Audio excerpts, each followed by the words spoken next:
Next is the Mundas and Birsa. The Munda rebellion was one of the most important tribal uprising that took place during the British rule in India. So the Munda rebellion was considered as the most important tribal revolution where they revolted against the British rule in India.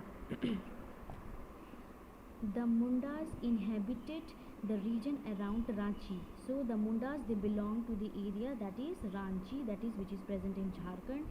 They traditionally enjoyed a preferential rent rate as the Kunkha Kunkaltidar, or the original cleaner of the forest. So they were traditionally known as the Kunkaltidar, or the real or the original cleaner of the forest. That means they were the person who used to who have the more right in the forest area, especially in Ranchi.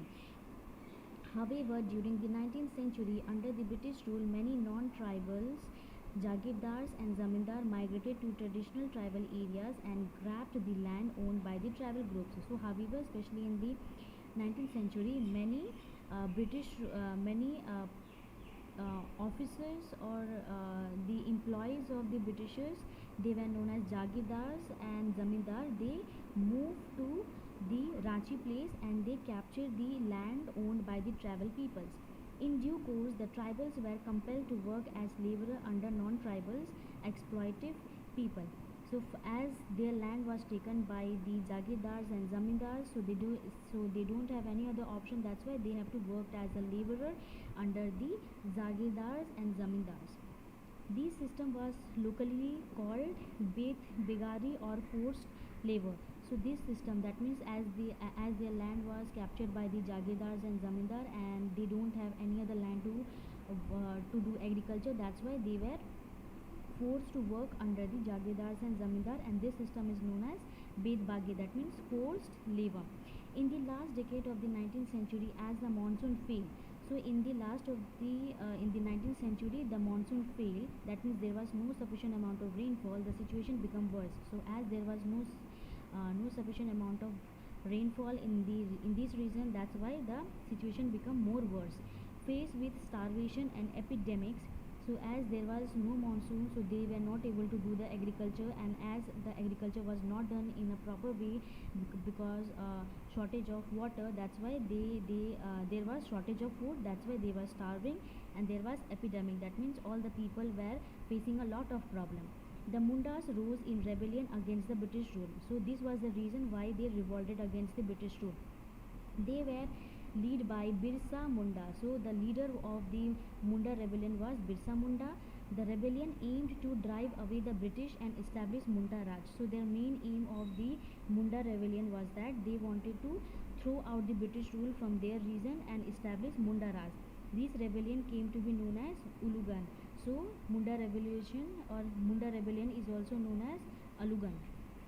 Birsa was born in the mid 1870s. So um, Birsa was born in the mid of 1870s. As an adolescent, Birsa had tales of a Munda golden age when the Mundas had been free of the oppression of the Dukas or outsider. So when he was an adolescent, he had a very the people used to say that his golden age was when he was adolescent, and when Mundas have been free of the oppression of the Dukus. That means during the adolescent period, he was able to free himself from the Dikus. That means outsider. That means the officials of the Britishers. That means the Jagirdars and Zamindars. He heard people talking of the need to organize a revolt against the Dikus to regain their land and kingdom. So as he was in a adolescent period, he was young. So he heard different types of people talking about to organize a revolt so that they can overthrow the Dikus, so that they can earn their land again. He really wanted to help the people in this endeavor. So he was also interested to help the people in order to solve this problem. Birsa joined a German missionary but did not find solace there. So he joined a German army, but he was not at all satisfied. He reverted to the original Munda faith in his ancestor and spent some time in the company of Vaishnava preacher. So he again changed his Munda faith. That means he was the main person how the Munda people were successfully free from the British rule, right? So he changed his Munda faith when he was in the ancestor of his ancestor. That means whatever the different types of cultures and beliefs which his ancestor has given him, he had changed his faith and he spent the time in the company of a Vaishnava preacher. He was influenced by Hindu ideas of purity and piety. So he followed the Hindu culture and he was influenced by the ideas of purity and piety.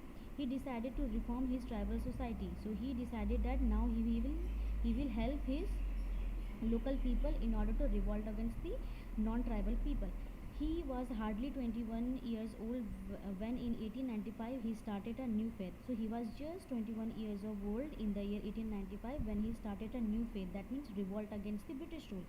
He urged people to give up drinking liquor and to stop believing in witchcraft. So he also requested people to stop drinking liquor and to stop the believing in witchcraft. Okay, his disciple, that means his follower, grew in number. To them, he appeared as a new prophet, an incarnation of God who possessed various supernatural powers. They referred to him as a Birsa Bhagwan. So his follower consider him as a new prophet, that means a messenger of God, and he have some supernatural powers according to his believer, and he was referred as a Birsa Bhagwan. The popularity of Birsa Munda alarmed the British government. So as he was very famous in the Ranchi, so because of his popularity, British government they came to know about the Birsa Munda. What worried the British officials most was the political aim of Birsa to drive out the missionaries, Hindu landlords, moneylenders and the British government and re-establish the golden age of Munda rule. So what was the main reason why the British government was worried because of the Birsa Munda was that